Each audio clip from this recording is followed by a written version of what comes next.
ఎవరైనా సరే ఆరోగ్యంగా ఉండాలంటే శుభ్రత పాటించాలి. మరి శుభ్రత కావాలంటే ఎలిం ప్రొడక్ట్స్ వాడాలి. నమస్కారం అండి. నమస్కారం. మనకి ఆషాఢ మాసంలో రకరకాల విశేషాలు ఉంటాయి. అందులో భాగంగా మనకు ఒక విశేషం ఏంటి అంటే గురు పౌర్ణమి. గురు పౌర్ణమి అనగానే కొంతమంది మనకు విద్యను నేర్పిన గురువుని మనం కృతజ్ఞత తెలపడం అంటారు గురువుకి. కొంతమంది ఏమో మనకు ఎవరైతే జ్ఞానాన్ని అందిస్తారో, అంటే చదువుతో సంబంధం లేదు, మామూలుగా వాళ్ళని గురువుగా భావించి వాళ్ళకి సేవ చేయాలంటారు. కొంతమంది లేదు, సాయిబాబా గురువు అని చెప్పి సాయిబాబాకి ఆరాధన చేయాలంటారు. అంటే ఈ గురువుల విషయానికి వచ్చేసరికి రకరకాల విధానాలు ఉన్నాయని చెప్పి భావిస్తారు. అసలు ఏంటి ఈ ఆషాఢ మాసంలో వచ్చే గురు పౌర్ణమికి చాలా విశిష్టత ఉందంటుంటారు. ఏ గురువుని మనం ఆరాధించాలి, ఆ రోజున మనం ఎలాంటి విధానాలు ఆచరించాలో తెలియజేయండి. తప్పకుండా. వ్యాస పౌర్ణమి, గురు పౌర్ణమి, బుద్ధ పౌర్ణమి ఇలా చెప్తూ ఉంటాము. ఈ ఒక్క పౌర్ణమిని, గురు పౌర్ణమిని మూడు రకాలు చెప్తూ ఉంటాము. అయితే వ్యాసుడు వచ్చేసి మనకు పురాణాలన్నింటినీ అందించాడు, అంటే ఆధ్యాత్మికతను అందించాడు. కాబట్టి మొట్టమొదటగా తీసుకోవాల్సిన ఆధ్యాత్మికత భావన ఎవరిని అయితే పెంపొందింప చేయటానికి ముందుకు వచ్చిన గురువులు ఉన్నారో వారికి మొట్టమొదటిది. ఎందుకంటే భగవంతుని ఈ మనం మానవులుగా పుట్టడము ఎంతో అదృష్టం. ఇతరత్ర జీవికి అలా ఆధ్యాత్మికత భావన తక్కువ ఉంటుంది. కొన్ని ఉన్నాయి, ఉంది, దానికి కొంచెం ఉంది ఆధ్యాత్మిక భావన. ఏదో దేవాలయంలో ఇంతకు ముందు కూడా చూశాను, ముసలి ఉంది, ప్రదక్షిణలు చేస్తున్నాయి, తాబేళ్ళు ప్రదక్షిణాలు చేస్తున్నాయి, పందులతో ప్రదక్షిణాలు చేస్తున్నాయి వరాహమూర్తిగా చెప్పి. ఇలా కొన్ని జీవులకి కొంత వాటి పూర్వజన్మ సుకృతం వల్ల ఆధ్యాత్మిక భావన ఉంది, కానీ మనిషికి ఎక్కువగా ఉంది. కాబట్టి ఆధ్యాత్మిక భావన పెంపొందింపచేసే గురువులు ఎవరైతే ఉన్నారో వారు మొదటిగా గురు పౌర్ణమికి వారి సేవ చేయటమే, వారి ఆశీస్సులు తీసుకోవడము మొట్టమొదటిది. జ్ఞానాన్ని పెంపొందింపజేయటము. మనకి వాళ్ళ ఇంగ్లీష్ చదువులు ఉన్నాయి, వాళ్ళకు కూడా మనం గురువులుగా భావిస్తున్నాము. మరి ఉదర పోషణార్థం బహుకృత వేషం అని చెప్తూ ఉంటారు. మనం ఉద్యోగం చేసి మన శరీరాన్ని, ధర్మాన్ని కాపాడుకుంటూ, ఇంటిల్లిపాదిని కాపాడుకుంటూ ఉంటాం కదా. కాబట్టి వాళ్ళని కూడా, అంటే లౌకికపరమైనటువంటి జ్ఞానాన్ని అందించారు కాబట్టి వారిని కూడా గురువుగా తీసుకోవచ్చు. ఎందుకంటే వారు ఆ రోజు ఇంగ్లీష్ చదువు చెప్పకుండా ఉంటే ఇవాళ డాక్టర్లు లేరు, ఇంజనీర్లు లేరు, ఇలా మనకు కావాల్సిన సదుపాయాల్లో ఎవరూ లేరు కదా. కాబట్టి వాళ్ళని, మన శరీరాన్ని కాపాడేది డాక్టర్. మనకు ఎంతవరకు ప్రాప్తం ఉంటే అంతవరకు డాక్టర్ లాక్కొని వస్తారు. చిన్న చిన్న రోగాలు కానీ పెద్ద పెద్ద రోగాలు, ఇవాళ హార్ట్ అటాక్ వస్తే వెంటనే చనిపోయేది, ఇప్పుడు చనిపోకుండా కొన్ని రోజులు పొడిగించేట్లుగా కూడా డాక్టర్లు చేస్తున్నారు. మరి ఆ విద్యను అందించాడంటే ఆయన గురువే కదా. ఒక డాక్టర్ మన సేవ చేశాడు, ఆయనకు ఆ విద్య అందింపబడ్డదంటే గురువే కదా ఆయనకు కారణం. అటువంటి జ్ఞానాన్ని ఇచ్చేవాడు కూడా, లౌకికపరమైనటువంటి జ్ఞానాన్ని ఇచ్చేవాడిని కూడా గురువుగా భావిస్తాము. గురు పూజోత్సవం చేస్తూ ఉంటాము. అది ఒక రకంగా మంచిదే. కాకపోతే ఈ గురువులు ఏంటంటే ఆధ్యాత్మికపరమైన గురువులు ఇంకా జన్మ లేకుండా చేస్తారు, కాబట్టి భగవంతుడికి దగ్గర చేస్తూ ఉంటారు. కాబట్టి వీరికి ప్రధానంగా గురు పౌర్ణమి. వీరు అంటే మన ఆధ్యాత్మికత భావన పెంచే గురువులు ఎవరైతే ఉన్నారో వారిని, మనకు ఉపదేశం ఇచ్చిన గురువులు, ఇప్పుడు నారసింహస్వామి ఉపదేశం ఇచ్చిన వారు, పంచముఖ ఆంజనేయ స్వామి ఉపదేశం ఇచ్చిన వారు, ఇటువంటి గురువులు ఉంటారు కదా, భగవత్ ఉపదేశాలు ఇచ్చేటువంటి.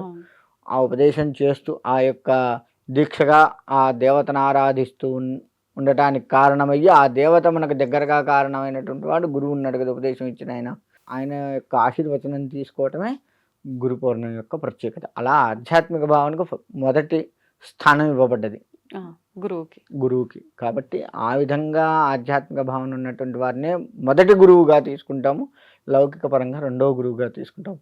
అంతేకాని గురు పూజోత్సవంగానే ఇవాళ ఎంతసేపు టీచర్స్కి బాగా చేస్తూ ఉన్నారు, అది మంచిదే, కానీ ఇది మర్చిపోవద్దు కదా.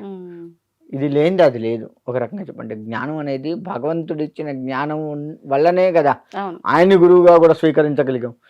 ఆయనకు ఆ జ్ఞానం భగవంతుడు ఇవ్వబట్టే కదా మనకి ఓ డాక్టర్ గానో లేకపోతే ఇంజనీర్ గానో మనల్ని తీర్చిదిద్దింది. ఇది మొట్టమొదటి స్థానం దీనికి ఇస్తాం. ఆధ్యాత్మిక భావన ఇచ్చినటువంటి గురువుకే ప్రత్యేకించి మనం అలా ఒక వ్యక్తిని, పెద్దవాళ్ళని తీసుకోవాలి అని అంటే ఆధ్యాత్మిక గురువులను ఎవరిని తీసుకోవచ్చు అంటే దత్తాత్రేయుని మనం గురువుగా భావించవచ్చు. భగవంతుడి విషయంలో దత్తాత్రేయుని తీసుకోవచ్చు. దత్తాడు అంతేకాక షిరిడి సాయిబాబా గారు కూడా గురువుగా ఆయన ఎన్నో మార్గాలు ఉపదేశించి ఉన్నారు. పుట్టపర్తి సాయిబాబా గారిని కూడా గురువుగా స్వీకరించవచ్చు. ఇట్లా మనకి ఉన్నటువంటి వాళ్ళల్లో వీళ్ళని తీసుకోవచ్చు. దత్తపారాయణాలు ఇవి ఎక్కువగా చేస్తూ ఉండడం మంచిది. ఇలా గనక మనం చేస్తూ ఉంటే తప్పకుండా భగవత్ అనుగ్రహం కలుగుతుంది. భగవత్ అనుగ్రహాన్ని ఇచ్చేటువంటి వాడే కదా, జన్మరాహిత్యాన్ని ఇచ్చేటువంటి వాడే గురువు. ఎందుకంటే ఇక్కడ మనం ఒక ఉపదేశం తీసుకొని చేస్తూ ఉన్నాం, మధ్యలో ఆపితే ఈ ఎఫెక్ట్ ఆ గురువు మీద కూడా పడుతుంది, ఆయనకు కూడా డిస్టర్బెన్స్ అవుతుంది. కాబట్టి ఆపకుండా చేస్తూ వెళ్ళగలగాలి. అలా చేస్తూ ఉన్నప్పుడు ఆ గురువు ఆశీస్సుల వల్ల మనకి జ్ఞానం ఇంకా పెంపొందింపగలుగుతాం. నువ్వు అనేది మీరు అనే స్థాయిలో ఉంటాం. జ్ఞానం లేకపోతే నువ్వు అనే మాట్లాడతాం ఎవరిని. అది ముఖ్యం కదా. మనం ఎంత ఇంగ్లీష్ చదువుకున్నా ఎవరికి ఇచ్చే గౌరవం వారికి ఇవ్వాలి అనేది ఈ మధ్యకాలంలో చాలా మందికి లేకుండా పోతుంది. దానికి ప్రధానమైనటువంటి వాడు భగవంతుడు. అటువంటి భగవంతుడికి సంబంధించిన చేసుకోవాలి. ఆ రోజు గురువు ఆశీర్వచనాలు ఖచ్చితంగా తీసుకోవాలి. ప్రతిరోజు గురువు ఆశీర్వచనం మంచిదే, కానీ ఆ రోజు మనం ఎక్కడ ఉన్నా మనకు ఉపదేశించినటువంటి గురువు గారి దగ్గరికి వెళ్ళడము, ప్రత్యక్షంగా ఆయన ఆశీర్వచనం తీసుకోవడం విశేషంగా చెప్పబడుతూ ఉంది. అయితే ఇప్పుడు చాలా మంది ఇందాక మీరు చెప్పినట్టుగా దత్తాత్రేయుని గురువుగా తీసుకొని ఆరాధించే వాళ్ళు ఉంటారు, కృతజ్ఞత తెలిపే వాళ్ళు ఉంటారు, దత్తుడి ఆలయాలకు వెళ్ళి ఆ రోజున దర్శనం చేసుకునే వాళ్ళు ఉంటారు. కొంతమంది దక్షిణామూర్తిని కూడా గురువుగా భావించాలి అని అంటుంటారు. ముఖ్యంగా చిన్నపిల్లలు ఆయనని ఆరాధిస్తే ఈ రోజున జ్ఞానం ఎక్కువగా వృద్ధి చెందుతుందంటారు. ఇది వాస్తవమే అంటారా? అది 100%. ఎందుకంటే మేధా దక్షిణామూర్తి అంటారు. ఉత్త దక్షిణామూర్తి కాదు ఆయన పేరు, మేధా దక్షిణామూర్తి. ఆయన దక్షిణముఖంగా తిరిగి ఉంటారు, మళ్ళీ అది కూడా ఒక వృక్షం కింద. కాబట్టి ఆయన ఆరాధన వల్ల కూడా ముఖ్యంగా చిన్నపిల్లలు లెక్క వేసుకుంటే మేధస్సు బాగా పెరుగుతుంది. హయగ్రీవుడు ఒకడు, వేదాలని రక్షించిన వాడు. హయగ్రీవ దర్శనం అంటే వేదాలు అనే కాదు, ఇక్కడ హయగ్రీవుని తీసుకుంటే ఆయన కూడా వేదపరమైనటువంటి అక్షరాలే కదా ఇంగ్లీష్ పరంగా కూడా వచ్చినాయి. అట్లా అన్ని రకాలుగా హయగ్రీవుడు, మేధా దక్షిణామూర్తి, ఈ ఇద్దరు కూడా అంటే పిల్లలకు మనకి వాళ్ళ మేధస్సు బాగా పెంచాలి. ఎంతసేపు మనం చదువు అంటాం, కానీ మేధస్సు పెంచుకునే లౌకికపరమైనటువంటి విషయాలు కావచ్చు, ఆధ్యాత్మికపరమైన విషయాలు కావచ్చు, పెంచుకునే మార్గాన్ని చూపించట్లేదు. కాబట్టి మేధా దక్షిణామూర్తి యొక్క మూర్తి ఫోటో కానీ విగ్రహం అంటే కష్టం, కానీ ఫోటో కనుక ఇంట్లో ఉండి ప్రతిరోజు ఆ ఫోటోని చూస్తూ కొంత ధ్యానం చేసినా కానీ పిల్లల్లో అపారమైన మేధాశక్తి పెరుగుతుంది. ఓకే, ఇప్పుడు చాలా మంది ఇలా కూడా అంటారు, అంటే మన మొదటి గురువు తల్లి తండ్రి, అసలు ఫస్ట్ మొదటిగా కృతజ్ఞత తెలపాల్సింది వాళ్ళకు అని చెప్పి కదా, వాస్తవం. అయితే ఇక్కడ ఏంటంటే ప్రతిరోజు లేవగానే తల్లిదండ్రికి నమస్కారం చేసుకొని భూమాతకు నమస్కారం చేసుకొని భూమి మీద కాలు పెట్టాలి అని చెప్తాం. అయితే మనల్ని భరిస్తుంది కాబట్టి ముందుగా మంచం మించో చాప మించో ఎట్లా లేచినా భూమాతకు నమస్కారం చేసుకొని, మొట్టమొదటి నమస్కారం భూమాత. లేవగానే తండ్రి, ముందుగా మళ్ళీ తల్లికి నమస్కారం చేసుకుంటే చాలు.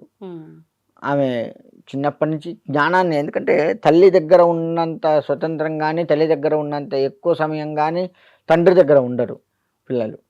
కాబట్టి తల్లికి నమస్కారం చేసుకుంటే గురువుకి నమస్కారం చేసుకున్నట్లే చిన్నపిల్లలైతే. పెద్దవాళ్ళు కూడా ఇప్పుడు 90 ఏళ్ళ అమ్మ ఉంది నాకు, ఇప్పటికీ నేను వెళ్ళి ఆమెకు నమస్కారం చేసుకున్నా గురువుకి నమస్కారం చేసినట్లే. అలా చేసుకోగలుగుతూ ఉండి ఇంకా మంచిది. ఎందుకంటే గురు బ్రహ్మ గురు విష్ణు అని చెప్తున్న స్థానంలోనే తల్లిదండ్రి కూడా వస్తారు మనకి. కాబట్టి అటువంటి తల్లిదండ్రి మొదటి గురువు తల్లిగా చెప్తూ ఉంటారు. కాబట్టి తల్లికి నమస్కారం చేసుకోవడం అనేది ఎంతో పుణ్యం. ప్రతిరోజు చేసుకుంటే ఇంకా పుణ్యము, ఇటువంటి విశేషమైన రోజుల్లో చేస్తే ఇంకా పుణ్యము. విశేషమైన రోజుల్లో ఎందుకు చేయమంటే అంటే ఫలితం ఎక్కువగా వస్తుంది.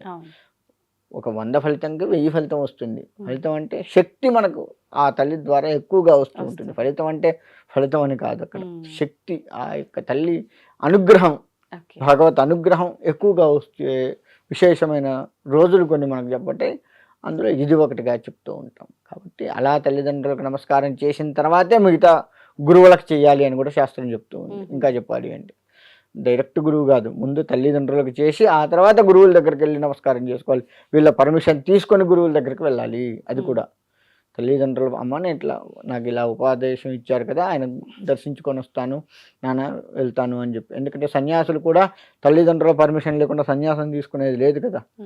ఆ విధంగా మనం ఏది చేసినా తల్లిదండ్రుల పర్మిషన్ లేకుండా వాళ్ళ ఆజ్ఞ లేకుండా ఏ గురువుని కూడా దర్శించడానికి లేదు అని చెప్తూ ఉంటారు శాస్త్రంలో. ఓకే, ధన్యవాదాలండి. మంచిది.